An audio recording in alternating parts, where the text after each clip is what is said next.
Okay, I have a 2010 Norwood MX34 and I'm going to replace the cable operated mechanism with a centrifugal clutch.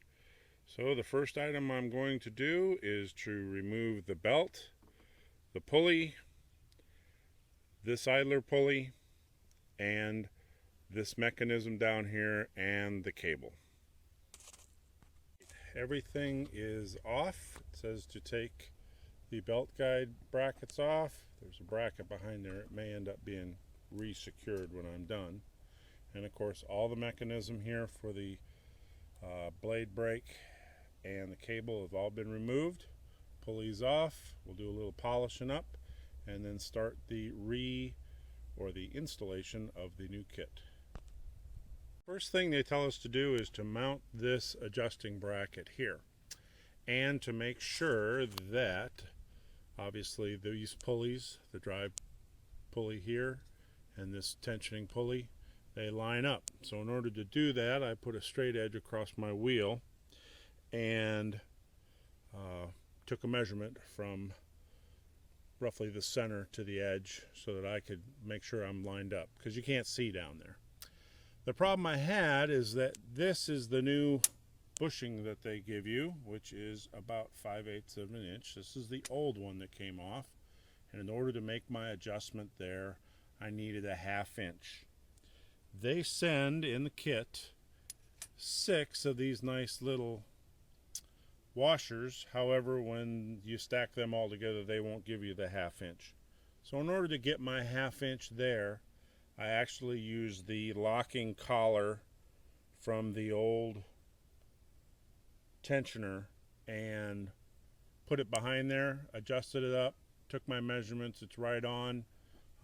There is clearance for the pulley behind there for it to move on the adjusting arm here, so we should be in good shape. Next, we'll go to put on the clutch itself on the back of the engine. Before I install the clutch, a couple of things. I cleaned up the entire shaft with emery cloth, made sure that the bolt hole in the end, all the threads were good, cleaned it all up. There was something that decided to make that its home, because they do send you a nice little grade 5 bolt here that'll hold the clutch in place. So get all that cleaned up first.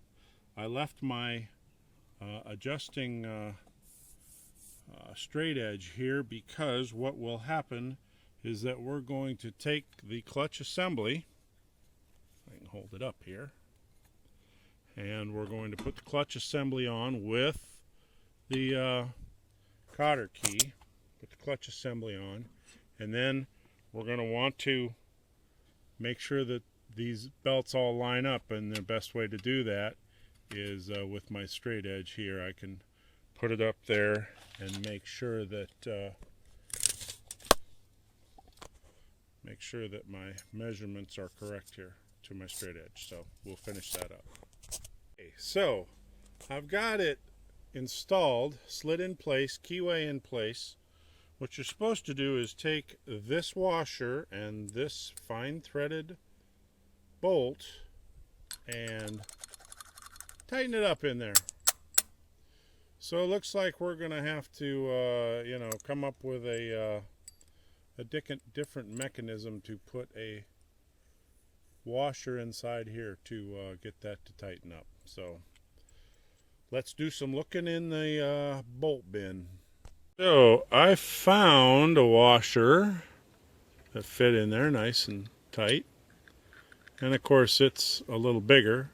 So what I was going to do was put a little other washer in there. It's going to be centered anyways, but the bolt doesn't go long enough, so now it's back to the drawing board and find us a new bolt. So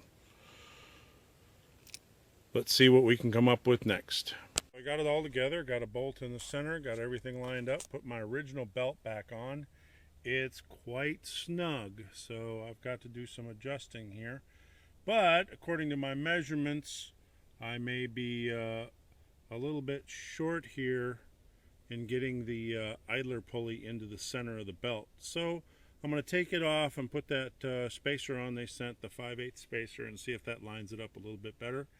The top of the belt, everything looks to be straight, so, and when I fired it up, I'll do that here after I adjust this tensioner, and should be looking pretty good.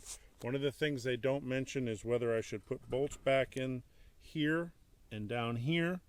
I think I will, to secure all that plastic so it stays in shape, and then we'll go from there.